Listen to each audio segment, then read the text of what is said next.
Let me try this.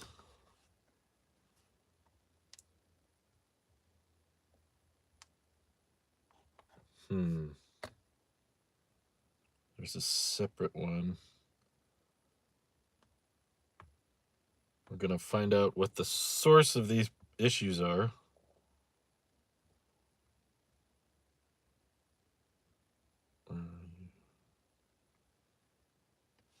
What did I lie about? He said, why'd you lie? Okay. Sorry, everyone. I don't know why software has to be so unreliable. Oh, I said I was going inside. Yeah, I didn't say inside. What inside of? Inside my car. Trying from a different app to see if this was the source of the problem, because I know that the bandwidth can handle the stream from here. I've established that. I'm inside the car. But I need to adjust some settings here. Oh, what? One of them is already demonetized? What the heck? Why did they do such a thing? Oh, and of course, if you go live through the YouTube app, they don't even turn on monetization by default. Yeah, just making sure this connection is more stable. It instantly demonetized it. What the heck, YouTube? What's the problem? Is this signal dead spot in the garage? No, I streamed right here a couple days ago with the same app, with the same phone, with the same cellular data, same plan, and it was live for 20 minutes and there was no issues. So weird. Yeah, no, I had to restart it. It wouldn't let me carry on the other link, unfortunately. So I'm just trying to take down the old one now. I hate doing this tech stuff live. I'm always trying my best to make sure that we don't have to do this as the broadcast is happening, but YouTube loves to be YouTube, don't they? All right. Now, there should only be one live stream. I think, yeah. Okay. I'm double checking here just to make sure people know where to find it. The planet was in a completely different spot as where I'm sure the satellites in orbit the last time you successfully streamed from this. But it's a cell tower. The cell towers aren't moving. We're not streaming from Starlink. Ugh. Yeah, no, the signal's definitely not dead. If you can hear me now, I think we can begin. You'll give me the 50 cents that I want. Thank you. Well, now I'm just saying the whole live stream's already demonetized from the beginning, which is kind of annoying. Much fun. Thanks, YouTube, for killing it before we even get started. What is it? Is it at the word imminent? If you use the word imminent in the title, they demonetize it instantly. Oh my goodness. I guess I should copy this link and attach it to the tweet because people are probably going to see the tweet and click the wrong link now. This is so much fun. Thanks, YouTube, for making this nice and easy for me. Let's see. I'm just attaching the link here. Call the cell company and tell them to point the antenna your way. Okay, Mike. How many Michaels can we get in the internet? I've found so many people named Michael. Okay. Let's see. Now here. It's funny as Starlink reaches out here, but I'm not using it because I've had too many issues with that streaming. Can anything work? Maybe the cell tower did move. Play Vsauce music. Anyway, we're in the car because I thought this would be more fun. I apologize for trying to mix things up a bit. We're not going for a drive because that would require me to use keys and rev up a combustion engine, which I don't feel like doing. But I want to speculate on what Tesla is going to do with this Model Y because I don't freaking know what to order.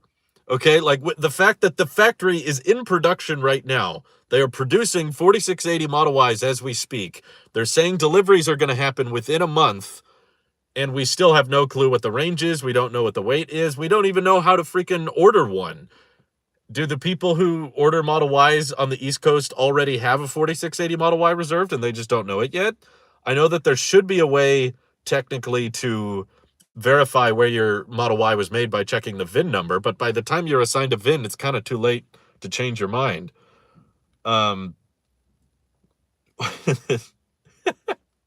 Randy and Nick will be back on Friday. Don't worry about it. Or sorry, Saturday. We record on Friday. The episode goes up on Saturday. I don't think it's probably peak hours is the issue, because if there's lag, let me know. But so far, I'm streaming directly from the YouTube app and everything seems to be okay. Whereas when I streamed from the Streamlabs app, which gives you way more options than the Streamlabs app, it didn't want to work. Where do I live? On the West Coast. That's as specific as I'll get. I'm not in Central US and I'm not on the East Coast.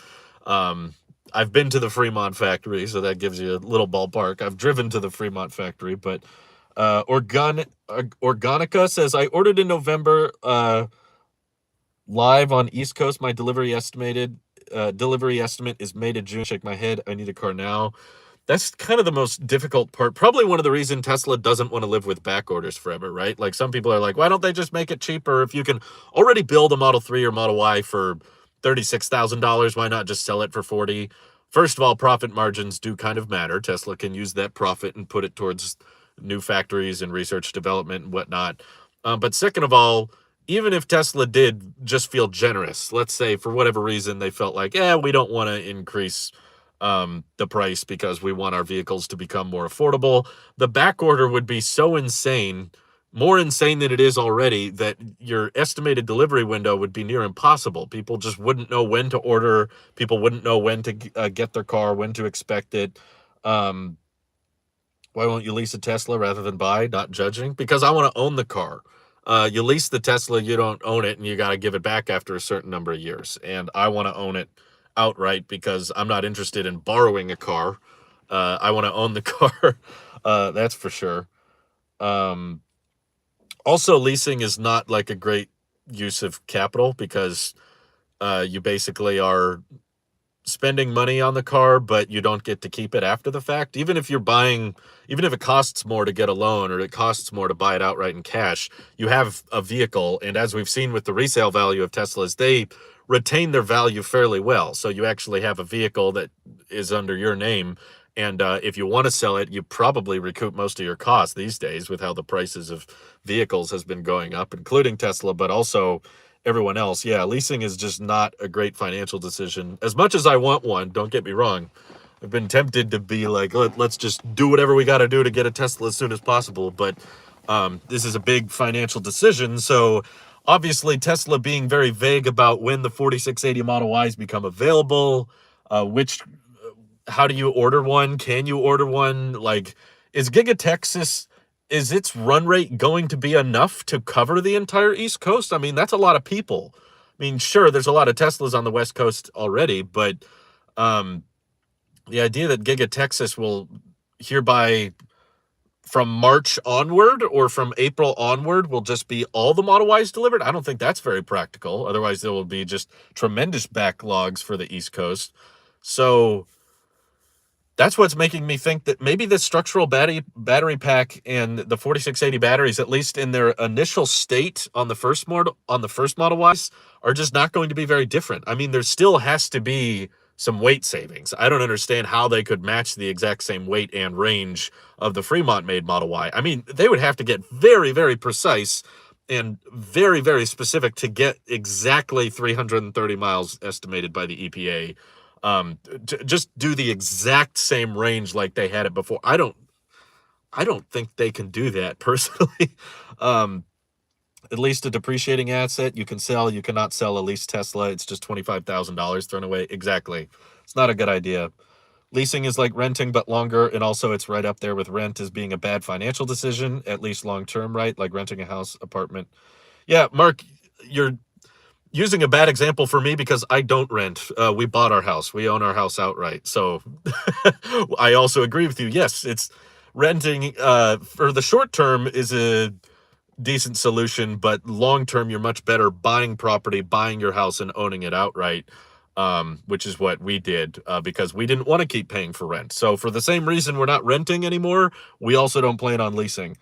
So yeah, it's like rent is, housing. It's a bit more crucial than a specific type of car you want to get, but um, the in my opinion, owning a car outright is a lot more digestible, especially with either auto loans or just buying used cars until you have the money to afford a Tesla. Because, I'm not trying to pretend everyone can buy a Tesla right now, because that's not true. People are in different financial situations and prioritize different things. I've been in that situation for years. As soon as I started driving a Tesla. I'm not in a Tesla right now. I'm just in a car because I thought that was slightly more on brand than me using the same tech background that I used for my Talos of Tech live streams. I was like, well, eventually I want to do more streaming stuff in the Tesla, and this is probably the last year I'm going to own this car, so I might as well hang out in it. Um, a car depreciates, a house doesn't. That's a bad comparison. Yeah, I mean, a Tesla doesn't depreciate very much. It definitely doesn't appreciate like a house does. But my point is, the fact that a house appreciates is even better argument as to why. The point is, people are in different financial positions in their lives, and houses are just inherently more expensive than cars. It depends on the house and it depends on the car, but for the most part, the idea of telling someone they should buy a $200,000 or $300,000 house, that's kind of a big financial decision. Whereas telling them to buy a $3,000 or $5,000 used car to hold them over, yeah, I mean, they can hold their value pretty well. You actually, with Teslas, because of their software and because of how high in demand they are, they don't depreciate very much at all. That's why I would be more than happy to buy a used Tesla if it was actually cheaper. The problem is all the used Teslas actually end up costing more than just ordering it new, which feels like a double whammy because it's like, well, I'm not even the first owner and I'm paying a premium. Yeah, that's what happens. Like it's near impossible to find used Teslas that are actually cheaper than new because the demand is so high. So I would totally be down to buy a demo Model Y or a showroom Model Y if the price was good, but they're all way more expensive. So you're basically just paying a premium to get it early. Whereas when you buy it new, um, you have to wait, a year or 6 months or so, depending on the trim. Um, Cars don't gain value. No, they don't. There's a couple cars that do, but yeah, for the most part, cars depreciate. I understand that. I'm saying Tesla is an exception to that rule, but asking someone to buy a $300,000 house is a bigger question than asking them to, buy a couple grand car. You're like, we bought a car. My wife bought a car that became our car when we got married. I think in 2017, and she bought it for $3,700, and then 2 years later sold it for $3,700. So once you get in the used car market of like older vehicles that are pretty cheap, like sub $10,000 or sub $7,000, those actually will retain their value pretty well. So when we sell this car after we get the Tesla, we might hold on to it just for a little bit, just in case we need to do service appointments or that kind of thing. But once we're settled with the Tesla and it's established that we can live with that permanently, which I don't know, it might take a couple months. I don't expect to hold on to this car for very long. But once we sell it, we'll probably recoup most of the costs. Whereas if we were leasing all this time, that would have been money down the drain.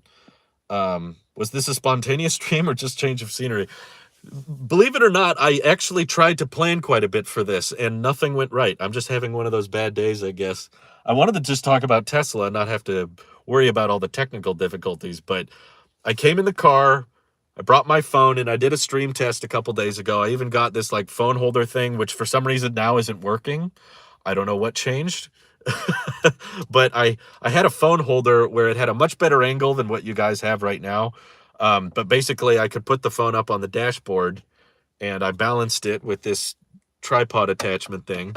And you could see me and you could hear me, and I streamed off the cellular connection and it worked great. I streamed for like 20, 30 minutes and it was fine and it was stable and there was no lag. And I was like, okay, cool. Now I'm ready for the EV stream on Wednesday. So I brought out my tripod mount and it doesn't want to stay balanced anymore. I don't know if the car or the ground has shifted or something, but for some reason the phone won't stay on the dashboard anymore. It just keeps wanting to fall over.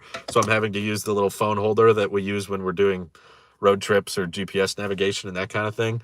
And that's not a great angle. I know after recording a video in the Tesla Model Y, Mike's Model Y, that I can prop up the tripod that I have for my phone on the dashboard of the Tesla. So when we do get our Tesla, the angle will be better. And yes, I will be able to stream like normal from within the car, like with a decent connection and all that. But the frustrating part is it seems like the issue is the Streamlabs app, because once I started live streaming from the YouTube mobile app, there weren't any issues.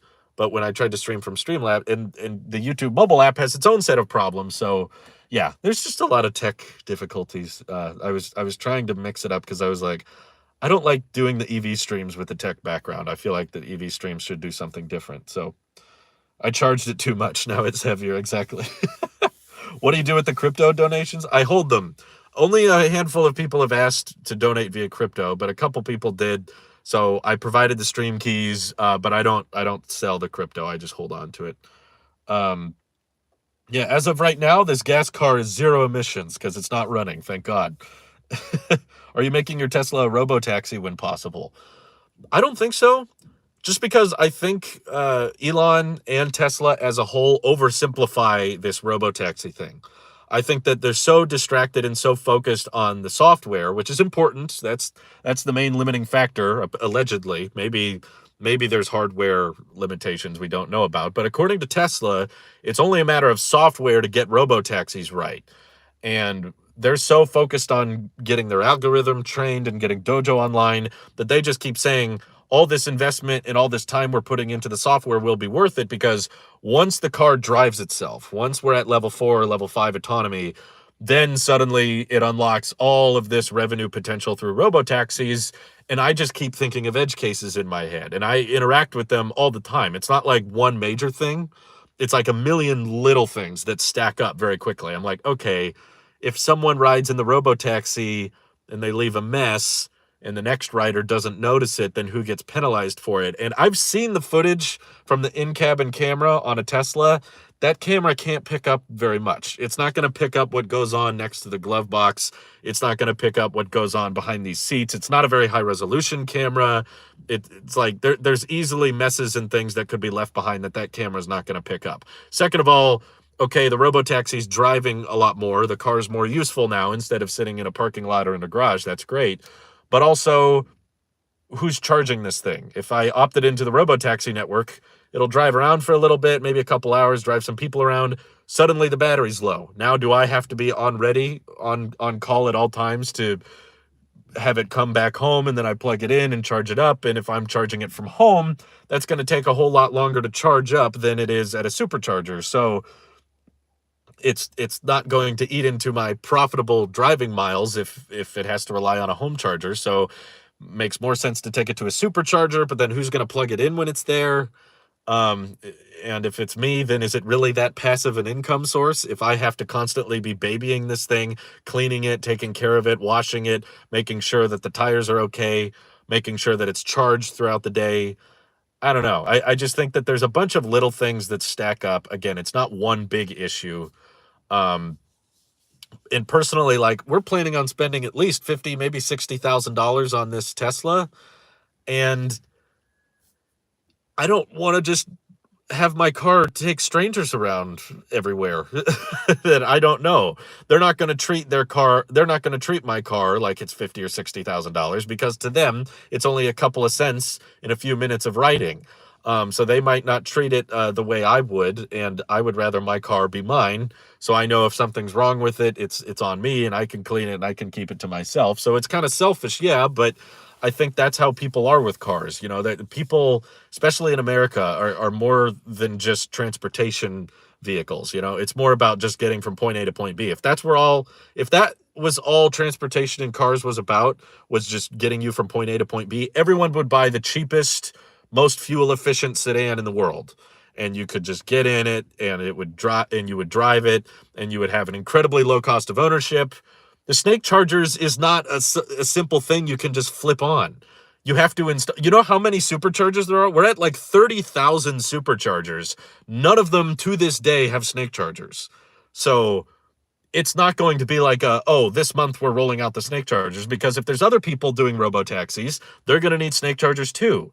So if your concept is that we're going to turn 30,000 charging stalls all into snake chargers within a couple of months, that's just not realistic. It's not going to happen. I don't believe that's going to happen.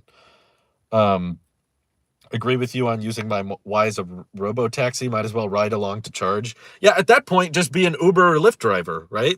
Like, I actually wouldn't be against that. I've seen that brought up by several research groups and investment groups. Like, why not just launch a ride-sharing service like Uber or like Lyft, but it only works with Teslas?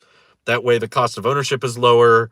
And because Tesla doesn't need to generate that much money from it, they can acquire a very small cut of the rides. Let the self-driving suite do most of the work. You just have a driver there ready to take over. This is basically what Waymo already does. Waymo gives people rides all the time, and the car is basically doing most of the driving, but typically there's a driver there. Occasionally there's not, but then there's shadow drivers or people analyzing it online. Will we be able to take out the steering wheel seats and put in a couch? Knowing how Tesla is with repairability, I'm going to say no. Another issue I have with the robo-taxis is that no Tesla right now is steer-by-wire.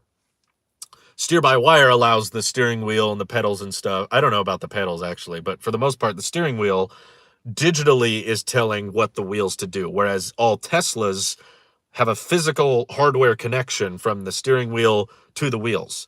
That's why even if you're playing a video game on your Tesla, like Dune Buggy Racing, and you're like controlling where the car goes on the game, the wheels of the car, the physical car, have to keep moving because there's a hardwired connection between the steering wheel and, of course, the pedals. So even if your computer crashes, this is something else people don't know. Even if the software has an issue or the screen becomes unresponsive, the brakes on your Tesla still work. The accelerator still works, even when the software crashes. And your steering wheel can still dictate where the wheels move, which means if you do opt, like they're saying, any Tesla right now can turn into a robo-taxi. Anybody who rides in your Tesla can technically overwrite it. You can bill them, right? You can put your payment information and say, we're going to charge you a fee if you interact with the steering wheel or if you interact with the pedals in the middle of a drive. But knowing that any stranger can get in my car and technically mess around with the steering wheel, there's certain software things they could try. I mean, they could say, if we detect someone sitting in the driver's seat, then the car doesn't move. Okay, but let's say they're sitting in the passenger seat. They can still reach the steering wheel. They can still wiggle it and try to crash it or try to move or, I don't know, just do something. There's trolls out there, right? There's people that will abuse this system. I'm not saying most people will abuse it, but all I'm saying is it's the 1% that ruins it for everyone, right? That's why FSD beta is only on 60,000 cars and not, 600,000 cars, is because there are people who abuse the software and who don't drive safely, and Tesla is trying their best to avoid those people. And I think just like with taking robo-taxis or letting cars drive people around, the 1% will ruin it for everyone. And that 1%, if I pay $50,000 or $60,000 for a car, and I know that the stranger it's giving a ride to can technically take over at any moment, grab the steering wheel, hit the brakes, do whatever they want to do. I don't know if there's even a hardware way for them to restrict the car from moving if you want to start flooring it or something. I don't know. There's probably a couple software tricks they can do, but there's overall just too many edge cases and too many little issues in my head that come up that stop me from wanting to opt my vehicle in as a robo-taxi. I'm not against passive income. I'm just not convinced that robo-taxis are going to be that passive. I'm not saying they're never going to happen. I just think that they're actually going to end up being a lot more complex and a lot more troublesome and complicated than people realize. Whenever I listen in on the earnings call or listening to Tesla or Elon talk about robo-taxis, they always act like, oh yeah, then it drives. Then it's done. Now every car can suddenly drive everyone all the time, every day. And it's like, I think there will still be some problems. If someone messes up my car and takes off and I never hear from them again, I want to know what Tesla's going to do about it. I want to know what the due process is for it. What if they just sit a Tesla bot in the robotaxi? So, same thing. Someone could vandalize that. Someone could mess around with it. They could push it. And sure, you can fee them, but what if they're paying for the robotaxi ride with like a fairly empty debit card? It's like if they're paying with a debit card that only has $100 on it, and you're like, wow, this person caused a lot of damage or vandalized the vehicle in the middle of a robotaxi ride. We need to charge them or something. It's like, oh, nope, they don't have any money. So now your car is screwed and you're waiting in limbo. So all cars are legally required to have a physical connection between the wheel and tires. I don't believe so. I think there are several vehicles already that have steer-by-wire. I used to think that, and then a bunch of people corrected me because I brought up that the canoe vehicles, which I'm a big fan of, the lifestyle vehicle, that's steer-by-wire.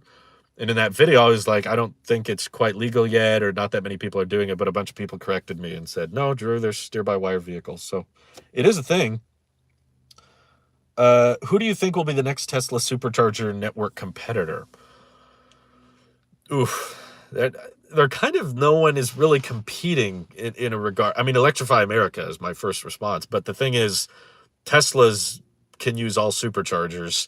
They're very, very slowly starting to open up the supercharger network to other people, but I don't think it's going to be quickly in the United States because of the connector differences and all the adapters you're going to need. As far as we're aware right now, they're opening up superchargers to non-Teslas in places where superchargers don't get that much attention or that much traffic. In the United States, there's a lot of superchargers that have lines and they get a lot of use, and there's always a big backlog of cars trying to charge there. So Teslas use superchargers, non-Teslas use Electrify America and the array of third parties. So I don't really see how someone could compete with superchargers with the amount of superchargers there already are. And Tesla doesn't seem to be slowing down with their deployments. And I don't think Electrify America is employing stations as quickly as Tesla is. So, yeah, I don't know. It's not going to be easy to catch up on that. But I don't know if I'd really consider it a competitor, right? Because if you buy a Rivian, you're going to use either the Rivian Adventure Network or Electrify America. You're not really going to be looking at superchargers as an option until Tesla starts unlocking some major things and starts selling some hefty adapters. But even then, it's like, and Teslas are always going to fall back to superchargers because that's built into the navigation system. That's what people are comfortable with. So, yeah, I don't really know if there is a way to compete with it. Electrify America, I guess, would be my closest guess because it's not easy, to get permits and to manufacture all these chargers. So it's not like there's a charger network that doesn't exist right now that's suddenly going to explode and surpass someone else in stations or anything. There's like legally it's not practical or possible to just say like the Rivian Adventure Network is now going to have more stations than superchargers by the end of this year. It's like, no, I don't think that's possible. Let's see. So long as it's all standardized, that's irrelevant. If we don't standardize these charging ports, we're doing nothing. I would say it would have been nice. It's the United States government's fault, for one. Let me just be clear about that. The reason the EU does not have this problem was because they agreed on a charging port beforehand.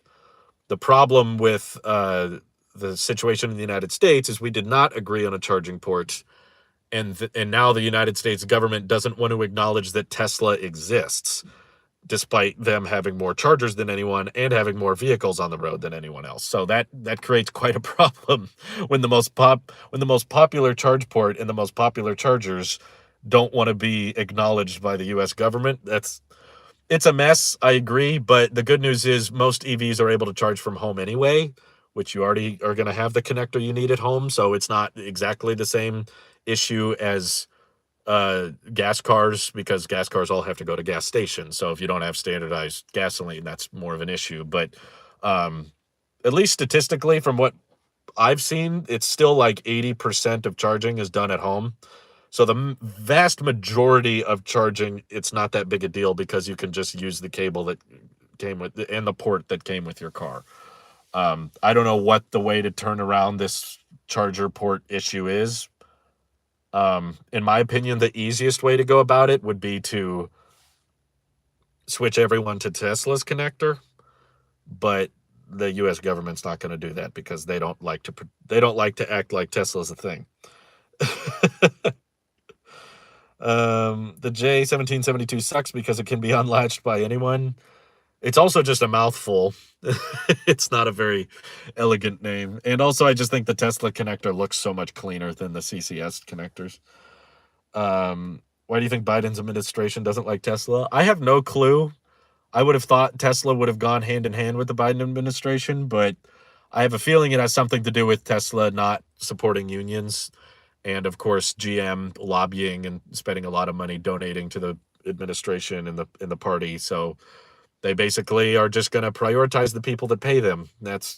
It sucks. That's why I'm pretty apolitical. I'm not associating myself with either side of the political spectrum because I'm just like the whole thing is rigged. I don't love really any option that the elections come up with. So yeah, I'm just not interested in it. Can people just request to put chargers at their locations like Quip Trip or Let's Make Sure and EV chargers are state-run rest strips? I think you can. If you go to Tesla's website, you can. I think at least if you're a business, you can request a supercharger to be at a certain location. This is why they're rolling out Tesla insurance. They will use it to cover all robotaxi rides. But insurance is not like a blanket solution to all these problems. If we don't know who's liable and we don't know who needs to clean up the car, I don't really care if I get paid extra when someone messes up my car. I'm still the one who's got to clean up the mess. So that's my long way of saying no, I don't want to opt my Tesla into the robotaxi network. Maybe if way into the future, I don't plan on buying multiple EVs anytime soon, but if way into the future we have robotaxis and I get another Tesla that's newer and I have an older one and I don't really know what to do with the older one, maybe I would turn it into a robotaxi. But honestly, with our investment strategies and how life is working for us most of the time, I think I'd rather just sell the car. I'd rather just sell it, let someone else turn it into a robotaxi so I don't have to deal with cleaning it and managing it and charging it. I'll just sell the car, even if it doesn't make as much. It's that you would have to do some math on that. It's like you could sell the car now, but you would make more with it as a robotaxi after 2 years or something like that. And I'd be like, yeah, I'd rather have the money now, invest that in a, volatile stock or a high dividend stock, and then just make money through that, because stock that pays good dividends isn't gonna require me to clean it or require me to charge it or require me to pay for insurance on it, or I'm not going to have to check the tires of my high dividend stock. So yeah, I do own Tesla stock. Yes. States usually have laws against for-profit companies that rest stops. That would be way too convenient. There's a lot of different laws they have to abide by. Yeah. Mark Sparks asked, do you think that Tesla may stop selling cars if they get to level 5 and just build out? I don't know what you mean exactly by TAAS. Sorry, some acronyms get mixed up in my mind between all the EV stuff and tech stuff, but I don't know that one. But I actually, while I don't personally think level 5 will be achieved soon, keep that in mind. I'm more bearish on the robotaxi thing because I think that Elon and Tesla are always guessing self-driving is close, and it never has been. So far, they've never been right. So I'm not going to believe them until they are right. But no, I remember Elon saying back in 2016 that next year we're going to have a self-driving demo where a Tesla drives with no interventions across the entire United States. And of course, that never happened. And then in 2017, it was like, oh yeah, the snake chargers are going to handle all the robotaxis, and we're going to have FSD figured out very soon. We have all the hardware necessary. Turned out later they don't, so they had to offer retrofits for these cameras on the Model S and X's they built that claimed they had all the hardware capable. And then, of course, Autonomy Day in 2019, they said 1 million robotaxis by 2020. 2020 came along. They're like, oh, yeah, definitely by next year for sure. Like, I'm playing back the interviews in my head. I don't have the links for you in the chat, but I can think of exactly where he was and like how he was phrasing the question. As years go by, yes, all of Musk's timelines are aspirational, but I do think that when he's consistently proven wrong on a certain timeline, it's okay to doubt that. It's like, okay, if you've been wrong on this for 5 years, 6 years, it's okay to assume that you're not right on it today. But in the event that they do figure it out at some point, it doesn't really matter when, if they do figure out robo-taxis and they are level 5, which if you're in case you're not aware, level 5 definition means the car can drive all by itself, no geofences. I don't know if that really counts off-roading. That might be an exception, driving off into the dirt and on the rocks in Moab and that kind of thing. I don't think it counts for that, but basically just all public roads and, private streets and, houses and neighborhoods. And it can basically do all of that by itself. Financially, it would make fairly little sense for Tesla to sell cars to us. I don't consider that a possibility that's happening this year. I'll be very shocked. I'm the inverse of Elon. Elon's like, I'll be shocked if FSD is not safer than a human by the end of this year. And I'm like, I'll be shocked if it is. I would be actually really impressed if it was.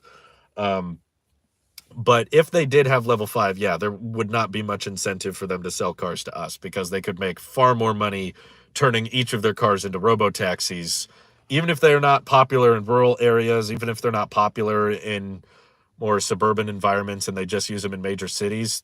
That's okay because they would just have such ridiculously high profit margins on them. You could actually solve a lot of my issues with opting your car into the robotaxi network by building a vehicle that's dedicated for robotaxi access, because you could get rid of the steering wheel, you could get rid of the pedals. Now you don't have to worry about someone abusing it or trying to take over the vehicle because they can't. There's literally no way for them to. So building those vehicles, of course, would be cheaper. I actually don't think you would need the screen anymore. I mean, you could include the screen on the car if you wanted to provide some kind of in-car infotainment while people took robotaxi rides, but it's kind of the same thing on airplanes. That some airplanes have screens in front of you, but a lot of people don't use those screens in front of you because they already have an iPad or they just use their phone. So there are planes that are much, much cheaper interior-wise because they just don't include any of the screens and they just say, use your phone, just use your iPad if you want to watch a movie or something. So I could see Tesla doing that, trying to shave off costs. They could just get rid of the screen, get rid of the steering wheel, get rid of the pedals. You just sit in the car and it's boring. There's not much to look at other than look out the windows, I guess. But just like you riding in a bus, Tesla would just say, yeah, just use your phone. If you want to play games or stuff, just use your phone. You could technically have some Uber Black kind of robo-taxis that have nice screens in them and you could play games on them or something. Sure. But you would probably make a far cheaper robo-taxi if it didn't have all that. So safer than a human is quite a broad statement. You can always twist the statistics. That's true as well. I don't think very good point. Voj to Lee. I'm probably mispronouncing that, but that's something else that's been weighing on my mind for a while. Is like, what does safer than a human mean? Because there are terrible human drivers and there are excellent human drivers. Like, are we just saying better than the average human driver? In which case, it's not that great. Average human driver is not that good. Considering how many accidents and DUIs and, texted, distracted drivers we have today, making FSD slightly safer than average drivers is okay.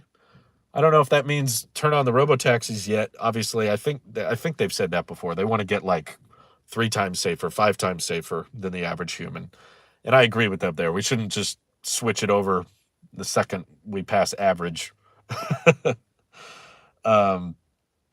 Tesla monopolizing transport that way serious antitrust possibilities.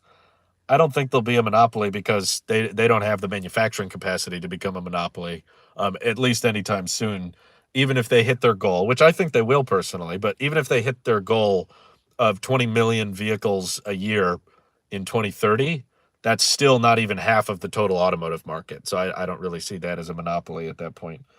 I'm a perfect driver, says the guy who crashed into a ditch. I saw that article title, paid no mind to it. I'm over Elon's overconfident statements. I cringe every time he says it because I'm just like, I'm going to remember this in a year and be like, remember that time Elon said it would be done in 2022? I feel like I'm going to be saying that in 2023. Do I own Doge? A little bit. I haven't bought any Doge, but people have donated it to me, yes. It would be silly to sell cars if they can all be used to generate revenue as robotaxis. I agree. It's not to say that they wouldn't sell any cars. It's just financially speaking, there's not much logic to it. Maybe if you start overwhelming cities and major populated areas with robotaxis, and your robotaxis just can't be as profitable when you're in rural areas or more spread out areas and just not enough people are using them, maybe it makes more sense to sell cars to that demographic, but probably not as many, probably not cheaper Teslas. It's like, if you want to own a Tesla, you got to spend big bucks. But if you're complaining that Teslas aren't cheap enough, then Tesla's just going to say, well, you want a Tesla and you want it to be cheap? Take a robotaxi. That'll be cheaper than owning the car, and you'll get to ride a Tesla everywhere. So there you have it. But then again, that kind of takes away a lot of the fun of owning a Tesla, right? Because you're not the one driving it. You probably won't have a screen or software to interact with anyway. So where's the fun in that? Isn't autopilot already more safe, but that's just highway, so Elon could pinpoint certain areas, times, and FSD could be safer than human on average? On highways, yes, but that's also including, like, people are paying attention, People turn on autopilot, but they're still looking at the road. They're still keeping their hands on the wheel. We don't have concrete data yet on how good self-driving is when there's no supervision. We have a lot of disengagements and people turning it off when they want to do something, but not so much data on how Tesla performs when literally no one is supervising it. I think there was a rumor that Elon wanted Model Y without steering wheel and pedals. Yes, I believe that. But all I'm saying is, if Tesla does make a vehicle without steering wheel and pedals, there's no point in selling it. That's a robotaxi. If you're so confident in the software that you're willing to get rid of all the input methods, then why would you sell that to a person? Because it implies that the car is capable of driving itself, doesn't need a driver, which means it can take other people on rides. Therefore, why sell it? It'd be far more profitable just giving people rides around town. Maybe the thinking is it is way harder for a city council to ban a lot of individuals with robotaxis than one company, like scooters getting banned for a while. It could be it. I'm not sure, though. I think the Model 2 will be the robotaxi. It will be that Jeep, just not for sale to consumers. Probably. Yeah, the not Model 2, right? They'll probably just call it the robotaxi vehicle, if they do make one without steering wheel and pedals. But again, we've been ranting on this robotaxi subject for a while. All this to say, I don't think we're that close.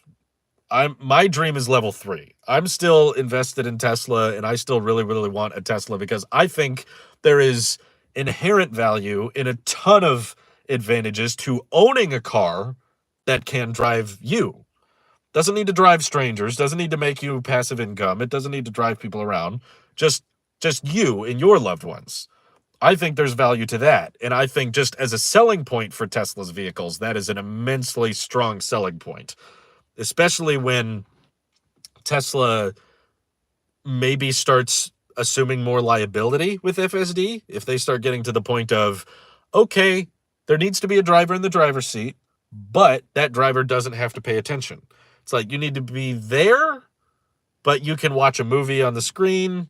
You can, read a book. You can be on your phone. You can do other things. And they're just confident enough in the software that they feel like, okay, we just need to be able to warn you with like 5 seconds to take over.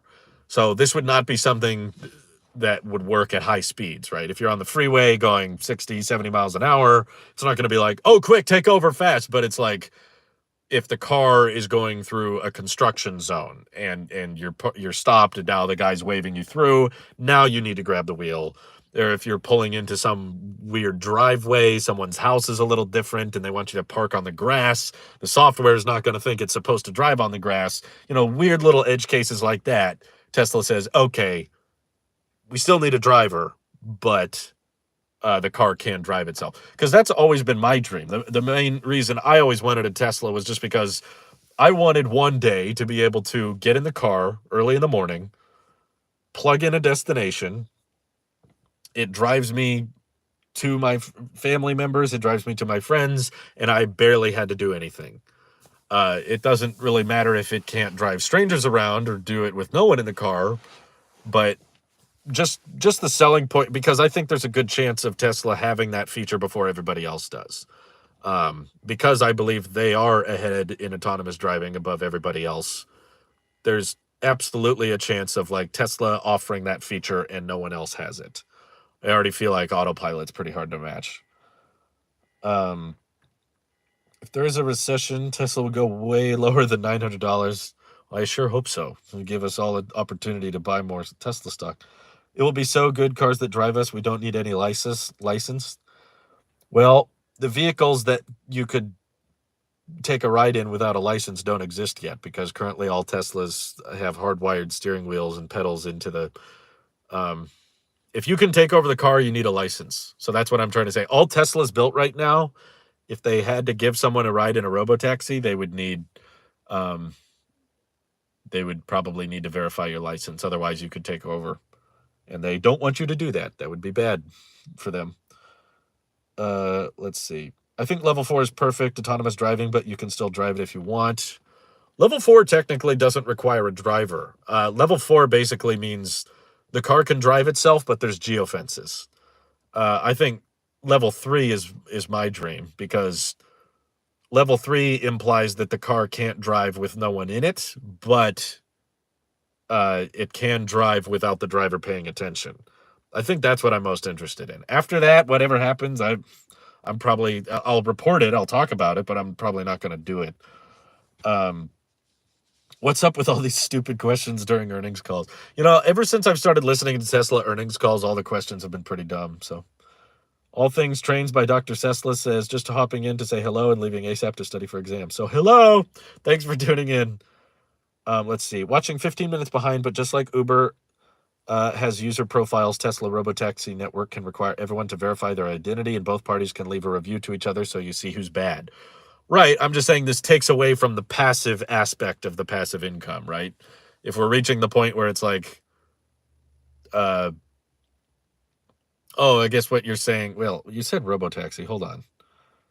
Tesla's robotaxi. The problem with Tesla's robotaxi network is that for it to work more comfortably, it'd probably be better for the driver to be there, in which case it's not really a robotaxi network. Just a Tesla taxi network is all I'm saying.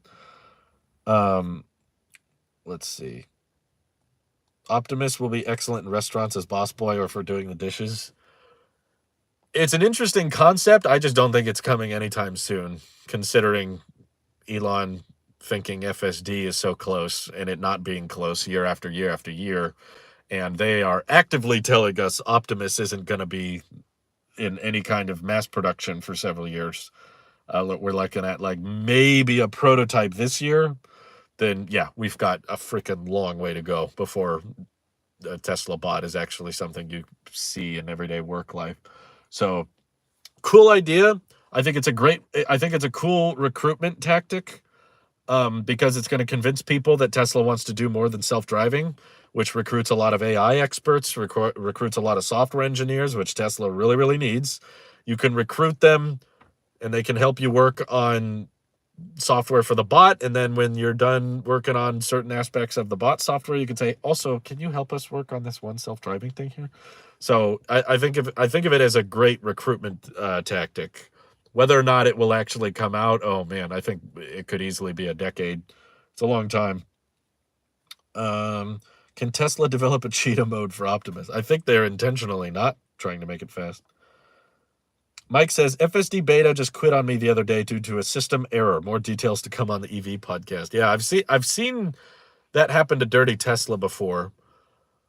That's another thing that makes me doubt robotaxis, is just like, okay, so sometimes the software can just crash and there's a system error and then you just can't turn it back on.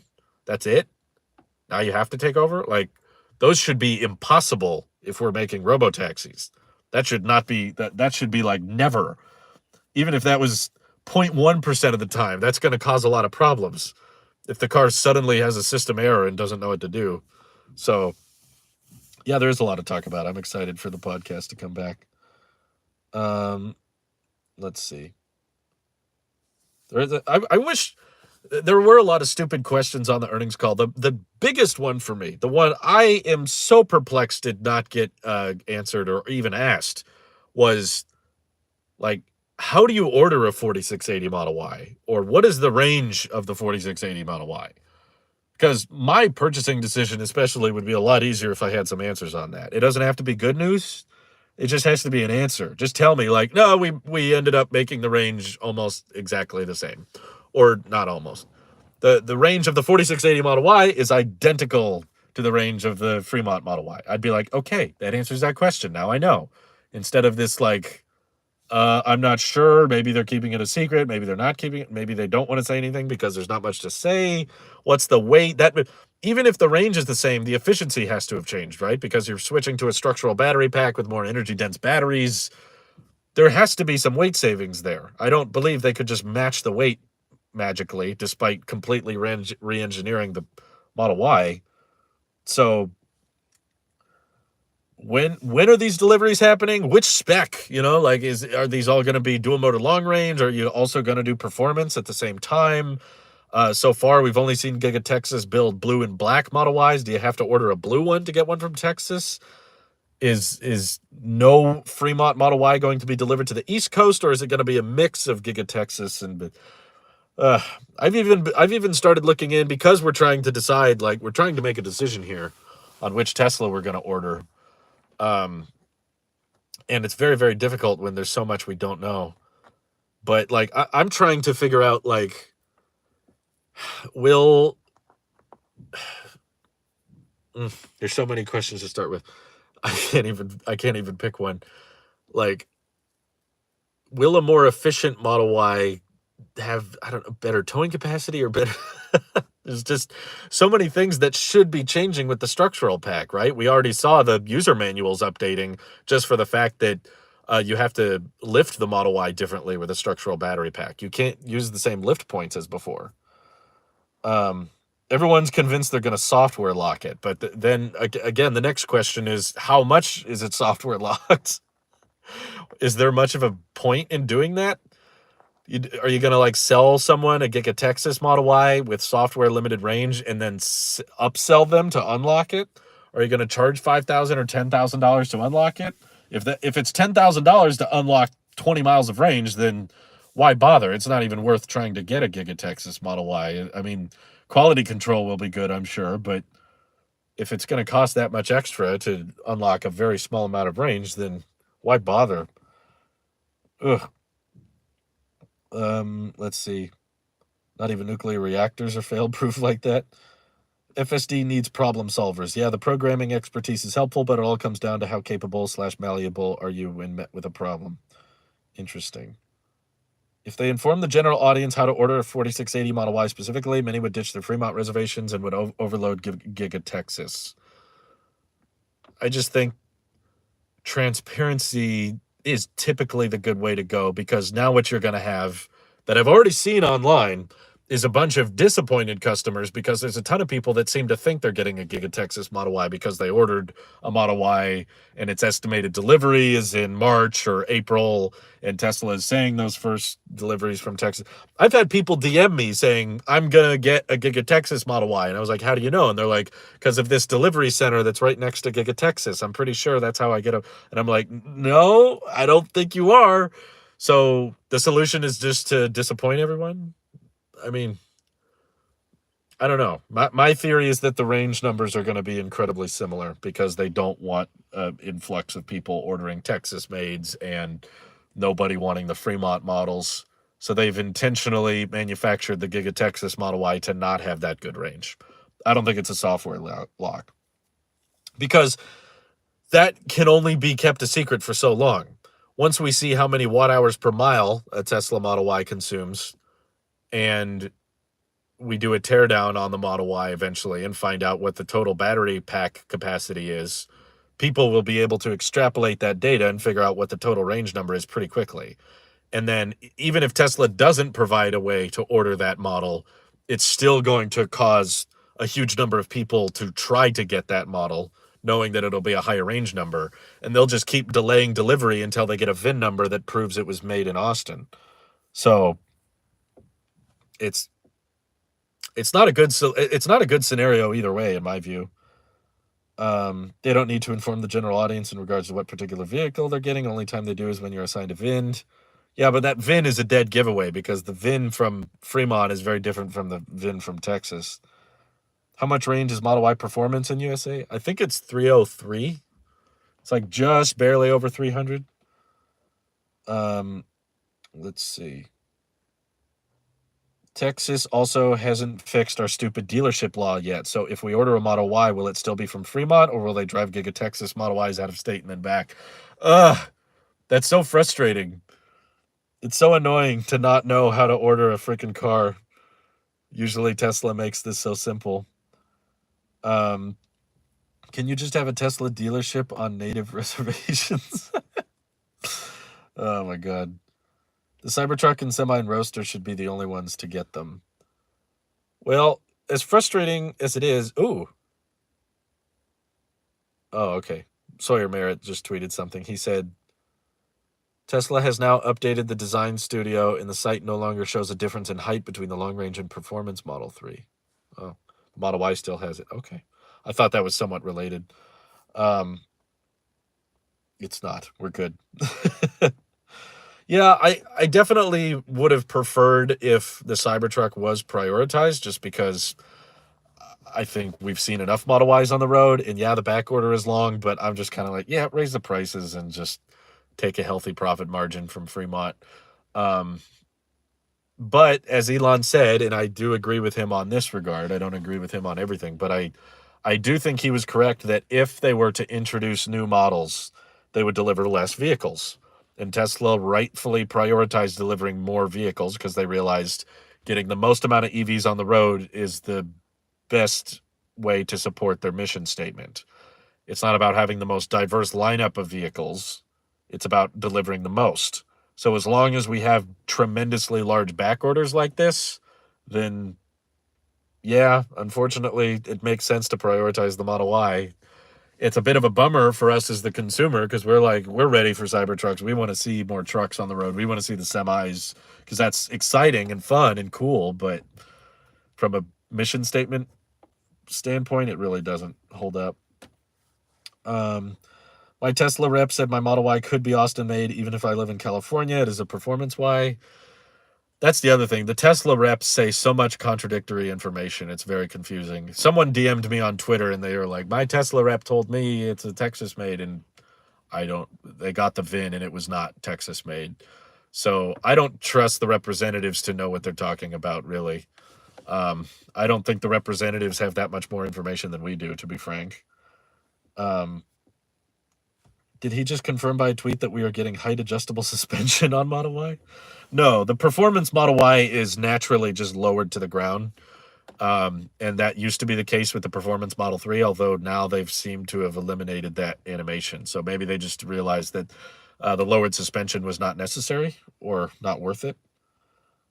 Pretty confident Fremont Ys cover California to North Dakota, South Dakota, I don't know all these acronyms. Texas, Oklahoma.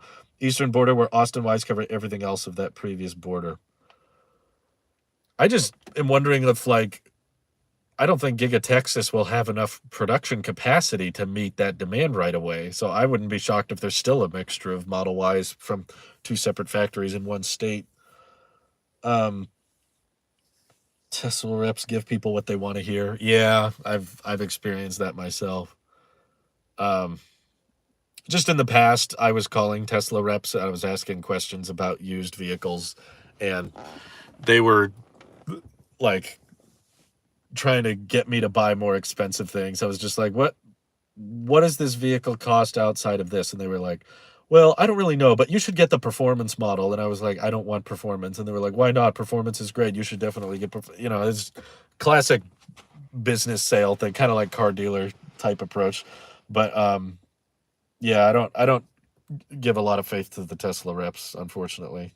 I hope he's right, and I hope you get a Giga Texas Model Y.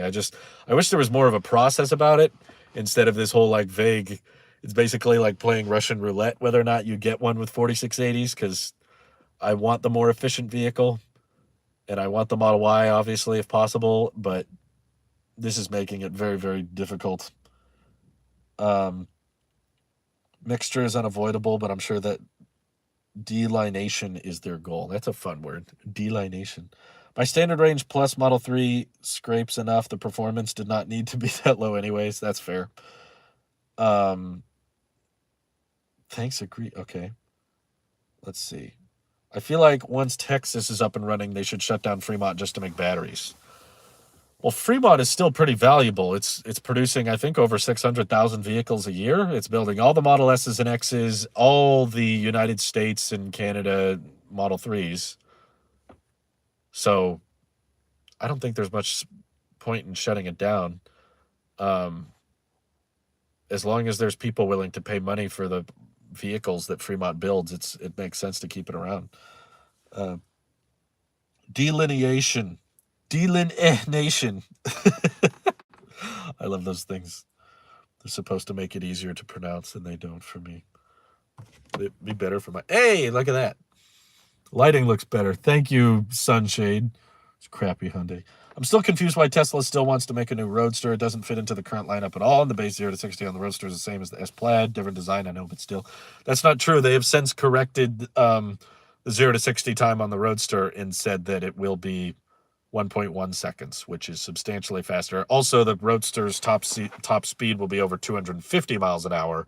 Currently, the Plaid Model S is only rated to go 200, and it currently is still software limited. It won't hit 200 miles per hour right now. So the Roadster will be overall faster and quicker and have longer range, assuming they still give it a 200 kilowatt hour battery pack. I don't know if that'll stick.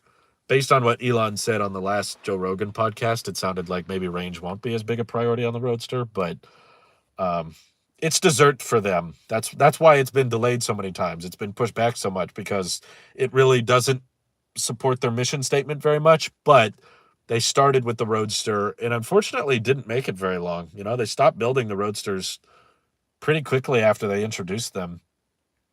And they're still, you know, beloved by many. A lot of people love the Roadster and obviously love the new Roadster. It's one of the most heavily searched electric vehicles of all time. If you look at internet traffic based on country, it's like a mix of Roadster and Cybertruck. Those are the two most searched EVs. So people are excited for that thing. It's definitely advertising. The Roadster is not a product that is going to sell at tremendously high volume. It's just there for brand recognition and getting Tesla's face on the map. But Tesla's already so recognizable. The brand is so iconic already. So many people know about it. Tesla doesn't need more eyes on them. So that's why the Roadster is not a priority. But yeah, it doesn't exactly fit in with the rest of the lineup, but neither does the Cybertruck, neither does the Semi. Like, we have a pretty consistent lineup right now between sedans and crossovers. So Tesla's goal is to diversify that lineup and offer more options than what they're currently offering, and that includes a pickup, a Semi, and a Roadster, literally a Roadster. When do you think we'll start talking about the Roadster more, seeing photos and stuff, 2023?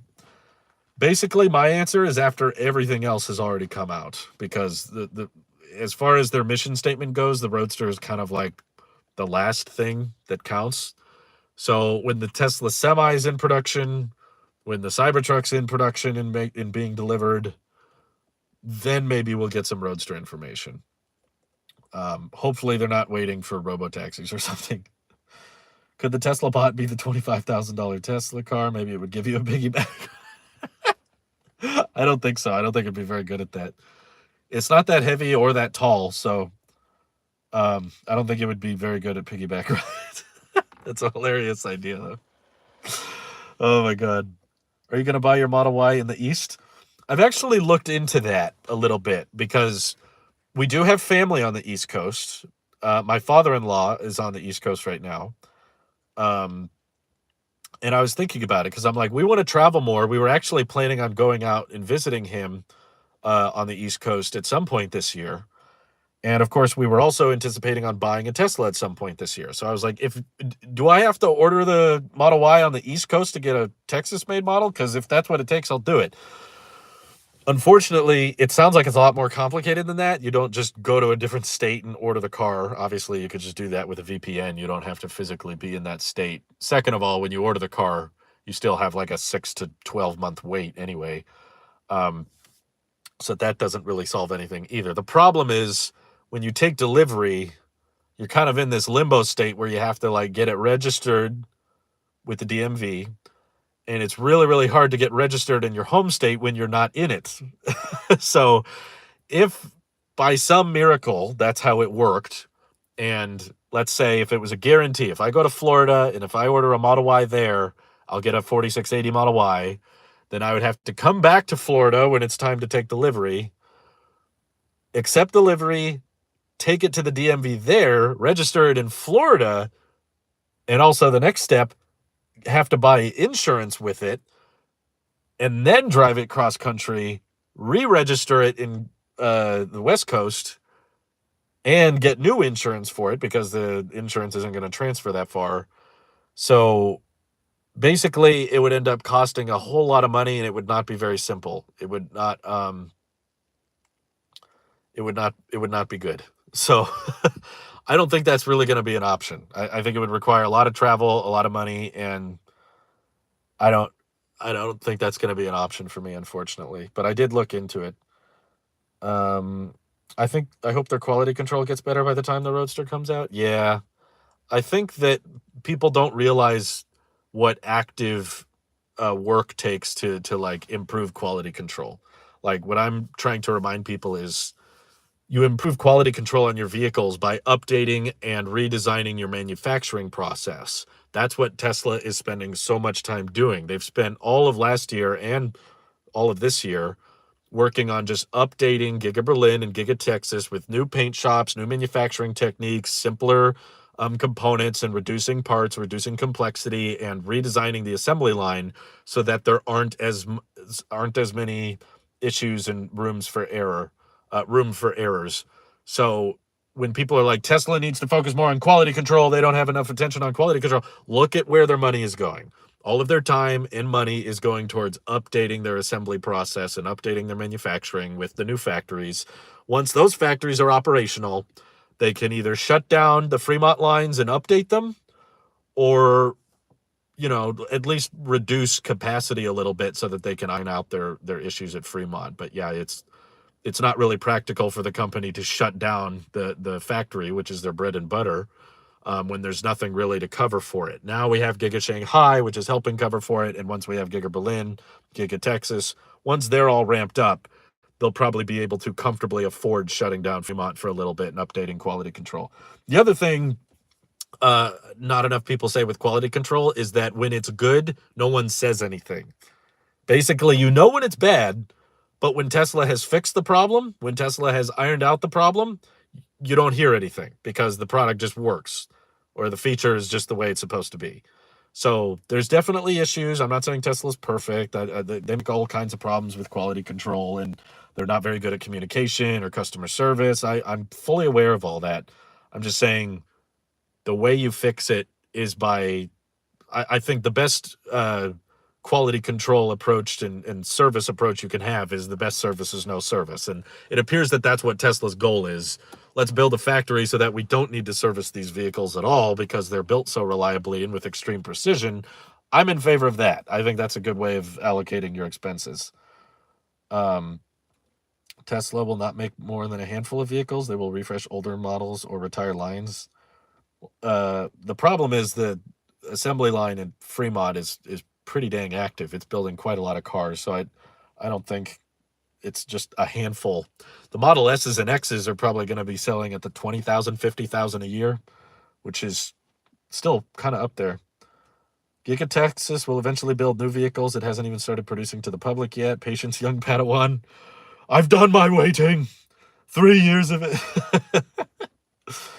What are they going to do with all that room in Austin if they don't build new models? Oh, I see. Mike was answering that one. There's a lot of things they could do. Essentially, once the chip shortage is figured out,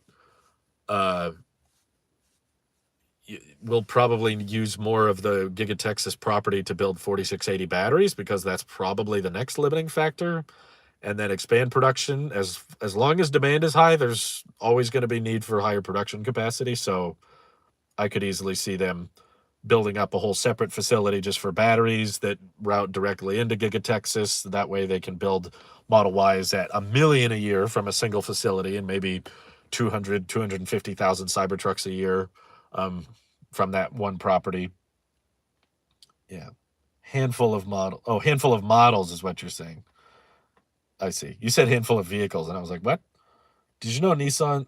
Do you know about Nissan Leaf electric vehicle? Very little. I know it exists, but do you see how the GMC Hummer disrespected the Cybertruck?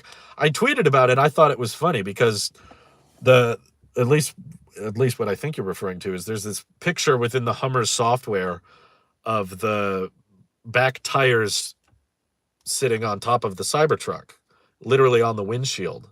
It's like on top of it. I thought that was a selling point because I was like, you're demonstrating how strong the armored glass is. You can literally park a 9,000-pound pickup truck on top of the Cybertruck windshield and it won't break. Thanks, GM. They're bragging about how cool the Cybertruck is. So I didn't really see that as disrespect. I just thought that was like a nice little shout out. I know they were probably trying to disrespect it. I just took it the wrong way. Cybertruck will be a Roadster prototype for the quad motor setup.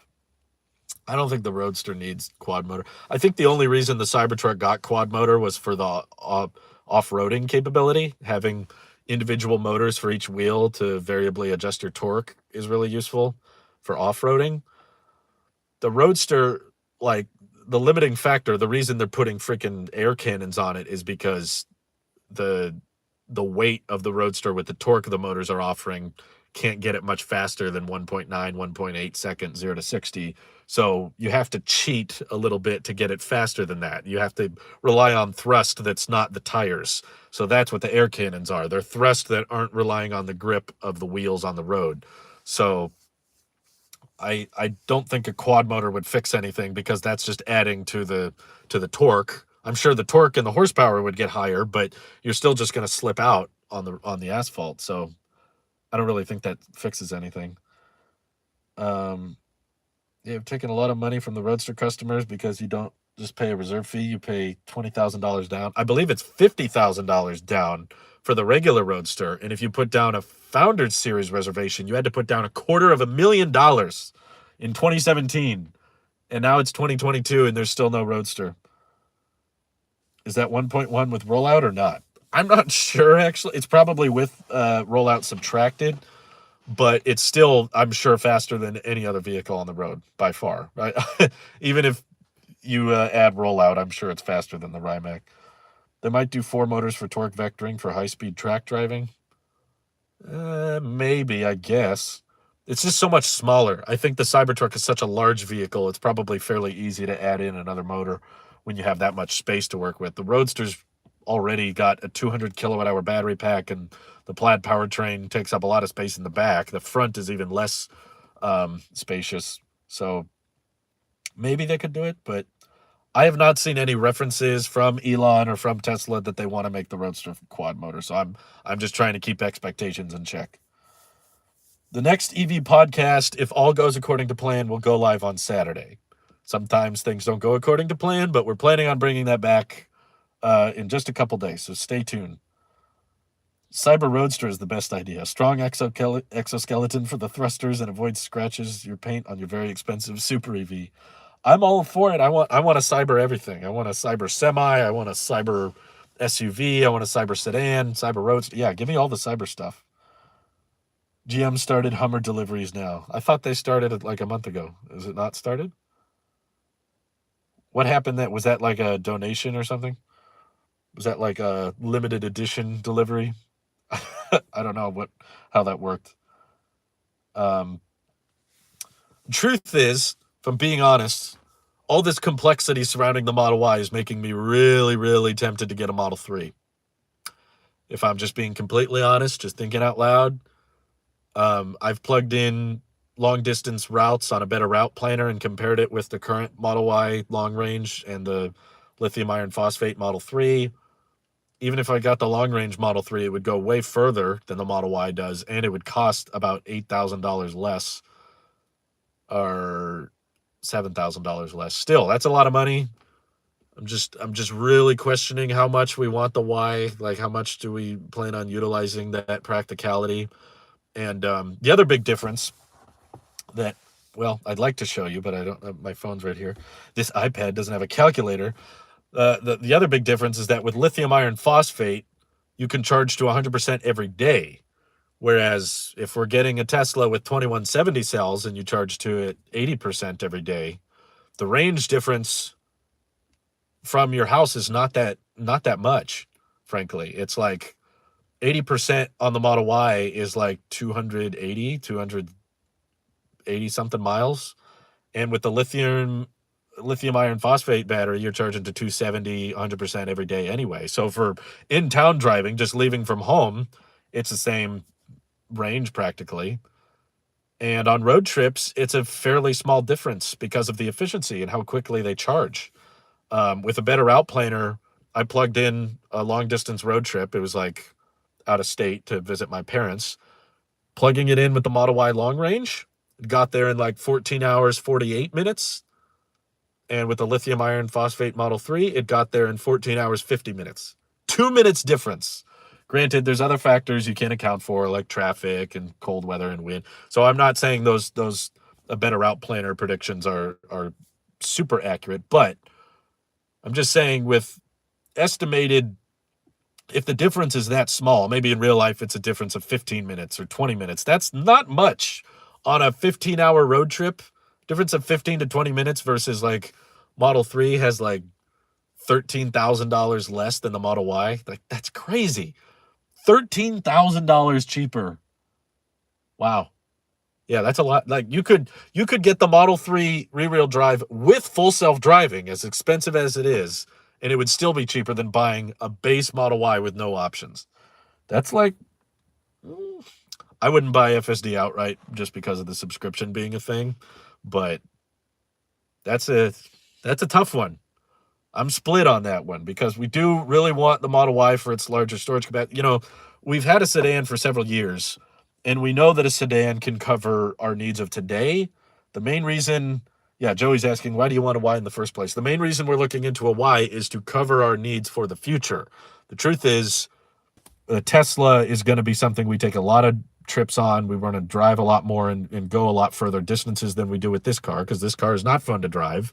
And it costs a lot more to, well, we'll find out with insurance and stuff, but it's basically not fun to drive and it's getting old. So I'm wondering how much use we're gonna get out of this car. So for the purposes of today, just driving around town, getting groceries, occasionally picking people up from the airport, doing some road trips occasionally.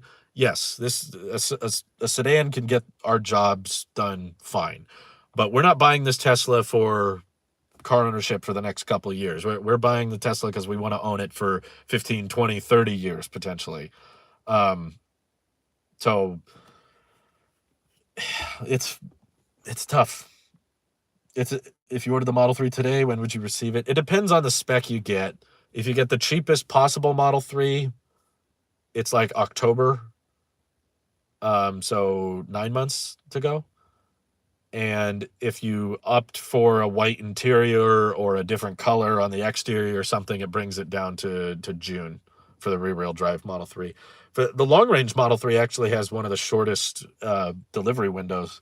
It's like March or April or something. It's only like 1 or 2 months if you get long-range Model 3. How long of a wait do you think it will be for the new Model Y with 4680s and the new structural casting certification? I trust them when they say this quarter.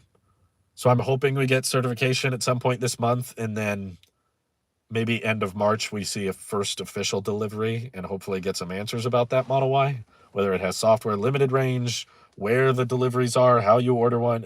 I'm just hoping for something there, but that's smart. I would also say you could reserve both and then decide closer to the time because neither are going to ship for a while. The problem is the reservations are non-refundable. So if I reserved both, I would be flushing $250 down the drain. I could do that, but that just feels kind of like a waste. Especially given the estimated delivery windows are not that accurate anyway. There are a lot of people that had a certain estimated delivery window, then it ended up being later. Or they'll had a certain estimated delivery window, and then it ended up being ready for delivery much sooner than they thought. So I don't really feel like I'm locking in much by placing my order, and it's non-refundable. So if I don't go through with it, that's $250. They used to be refundable, yeah. When I first ordered our rear-wheel drive Model Y, it was $2,500, but it was fully refundable. So we ended up refunding it because we wanted to pay off our house. Um, but now it's $250 non-refundable, which is not fun. People could avoid being disappointed if they stop trying to predict what is going to happen and then holding Tesla to their predictions. It's not so much about predictions when Tesla is actively telling us these things. They're having battery day, talking about how great these batteries and how great the structural battery pack is. Then they're doing these earnings call when they're like, we're building 4680 Model Ys right now, and we're building Model Ys with the structural battery pack. You know, they're telling us these things. It's not just us making up in our minds, oh, Tesla's going to have a next generation Model Y soon. It's like, no, this is information Tesla is telling us about and then refusing to give us any details. That's the problem. You can get the standard Model 3 with white interior sooner here than long range with white interior. Oh, that's interesting. Just don't get in the back of the Model 3. That's why we got the Y. Yeah. For back seats and car camping, Model Y is absolutely better. I've actually spent more time in a Model Y than a Model 3. I've been in both, but I hang out with Mike fairly frequently, and we pretty much always sit in the back seat of the Model Y whenever we hang out. And I know that vehicle very well. I know its size. Model 3, I know pretty well. It's very close to the size of this car. So it's essentially me deciding if I want a Tesla that's basically the exact same form factor of my current vehicle. In the short term, it would probably be fine, but if it's a vehicle we're planning on owning for a really, really long time, the trick is there's use cases we're imagining that we haven't really come up with, that we haven't really run into yet, because we don't do much car camping, and there's not a lot of time we're loading up big stuff in our car. It's the use cases for the Model Y are not use cases we run into presently, but they're use cases we could see ourselves running into in the future. Just ditched the 3-in-Y and got a semi. I know, I got a semi inside. It's on my desk. Tow around a sign that says diesel law. That sounds wonderful. All this talk about 4680 Model Ys is cool, but what about the 4683? When do you think that'll happen? Honestly, I was thinking about this the other day. It will probably happen in Berlin first, because once the Model Y line is active, I think it already is, they're just waiting on final permits. They've already built like several hundred Model Ys, I think, or like 2,000 Model Ys. And right now the construction teams at Berlin are focusing on the 4680 cell production line. Once that's operational and they can start Berlin off on 4680 batteries, the next step for Giga Berlin is probably going to be Model 3 production, at least according to Sawyer Merritt. I've always thought for the longest time they were going to work on Model 2 or the compact or something, but now, knowing how well the Model 3 sells there, and the fact that it's a design they probably can recycle a lot of, and that there's a lot of parts that they can share with the Model Y. I could be wrong, but I think that because there's always going to be a crazy amount of demand for the Model 3 out of Fremont, they probably don't need to shut it down for a while. I wish they would. It would be nice if all these factories came online and then they shut down the Model 3 line at Fremont, updated it with 4680 batteries, and then came out with way better range and way better pricing. That would all be great, but I just think that there's enough demand for the 2170 cell Model 3 already, and it's probably going to stay there for a while. That's one of the reasons I've considered getting a Model 3, is just because I feel like it's not about to become dated that quickly. It might lose a couple things like CPU or GPU upgrades here and there, but I mean, like, what's kind of a hard sell for me about just buying, like, some people are like, Drew, why not just buy the Fremont Model Y? What's the big deal? Is like, I feel like I'm buying the dated battery pack technology literally right before they upgrade to the structural pack with the 4680s. So it feels like a little bit of a weird time to be buying it. Maybe in the long run it doesn't end up being a big difference, but at least according to Battery Day, it seemed like quite a big deal. Have you ever thought of reserving a Cybertruck? That would be the easiest way to get 4680. Of course, we've thought about reserving practically every Tesla available at some point. We've considered such and such and thought about the finances. I've just been in enough big trucks to know I don't want a truck that big. And also the Cybertruck is so insanely back-ordered I don't want to wait that long. If I ordered a Cybertruck now, I would probably not get it until like 2025, and I'm not willing to wait that long. that's that's way too long for me, at least. Um, I want to test drive the Cybertruck. I want to see it deliver, but just for our lifestyle, for what we're looking for in a vehicle, the Cybertruck is probably going to be far more expensive than we're willing to pay. Model Y is already on the high end of our limit, like our what we're comfortable spending on the EV. The Model Y is right on the edge, and I do not believe the Cybertruck will be cheaper than the Model Y. I don't believe that. Some people do, but I think the dual motor is going to be at least $65,000, maybe more, which is, in my opinion, too high for what we're willing to spend, and also just way too big. I don't need a vehicle that large, and I don't like vehicles that large, to be honest with you. It's just I've driven trucks like that, and they're hard to park and they're kind of hard to navigate, even if it's got the rear wheel steering and stuff. Like, I would be super duper interested if they made a smaller Cybertruck, because I don't even think the Cybertruck would fit in our garage here, which would just make it kind of awkward and bulky and just doesn't really. I like trucks. I'm a fan of pickup trucks, but I just don't run into a lot of use cases where I'd need them. So it won't be. It'll be way more than Model Y. Yeah, I agree. People are saying 2035, 2025, more like 2027, given the production targets and delays. Yeah, you're probably right.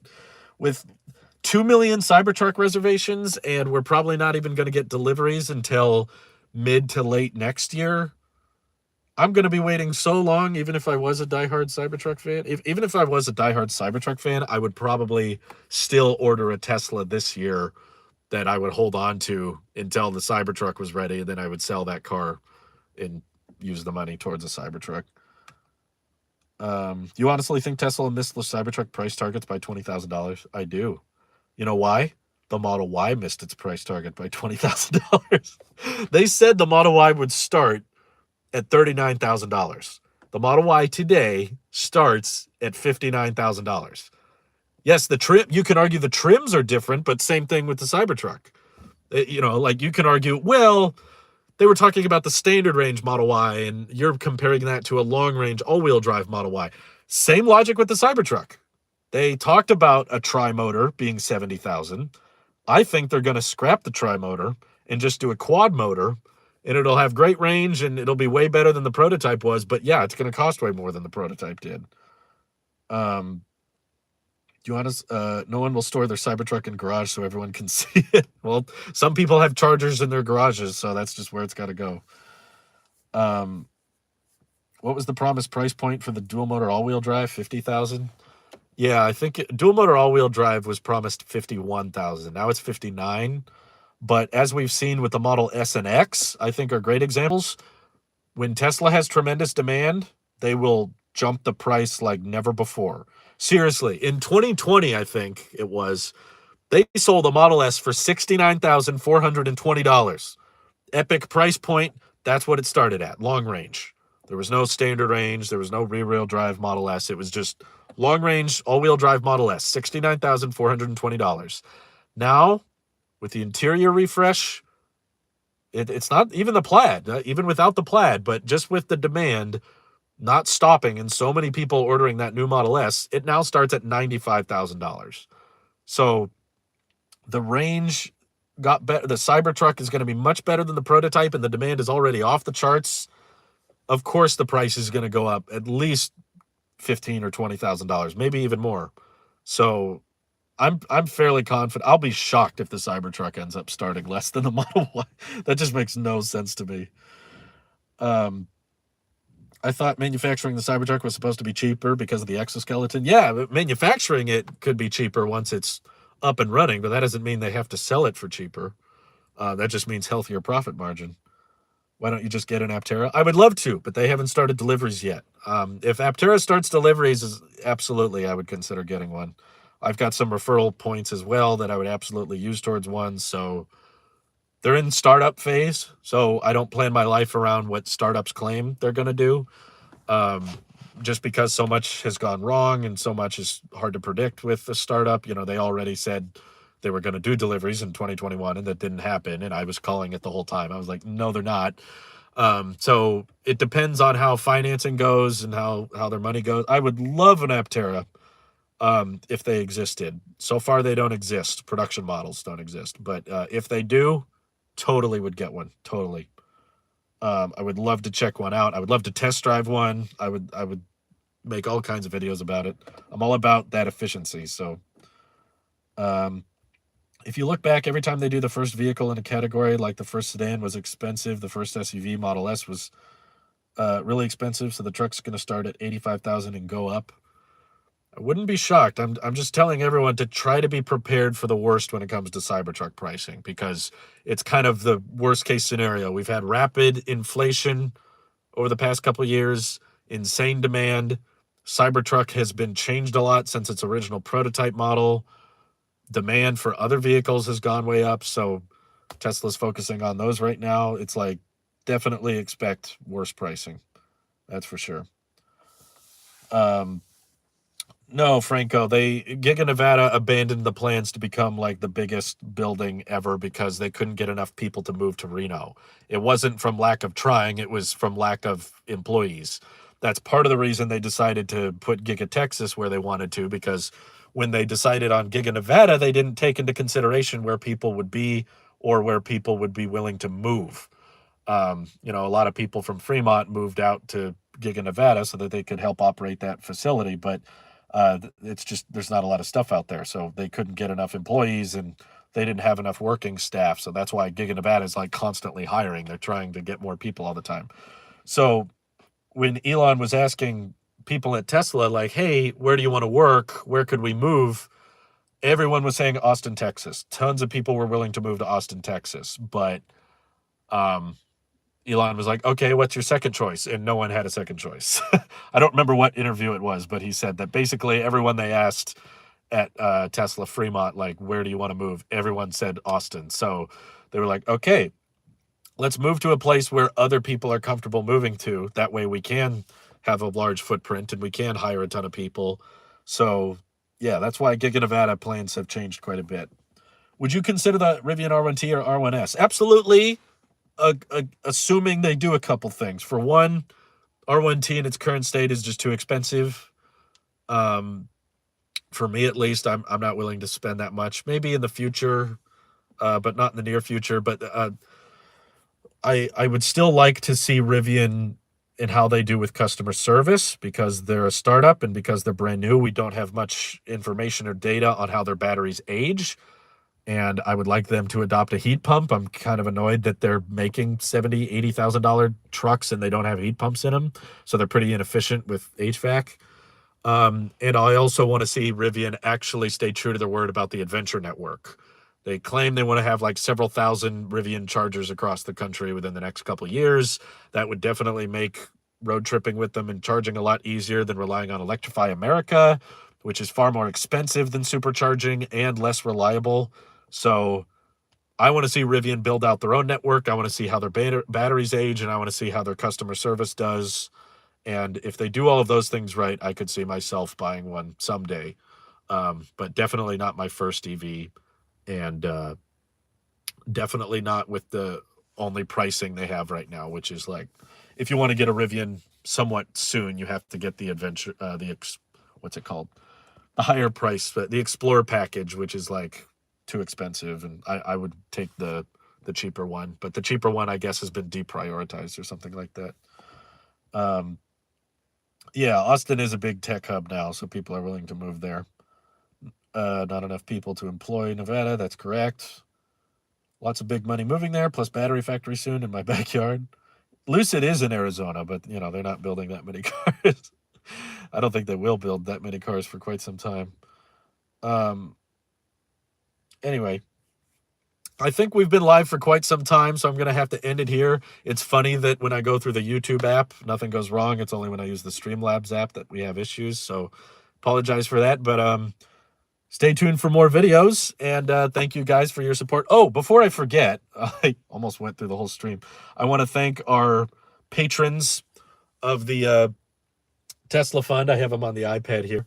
We have Joshua Vinnick, Martin Turner, Wojciech Kaminsky, Planet Text, Dr. Mark Choi, who is a dentist in the Woodland area, Bennett Williams, Dylan Zimmer, Jacob Halbach, and Joshua Levitsky. Thank you, everybody who's an executive or enhanced member of the Tesla Fund, everyone just watching the streams as well and the videos. That helps out a ton. And I could do this all day, so I have to stop myself. I apologize. Oh, there's some light. Alrighty. Take care, all. Have a good day. Bye-bye.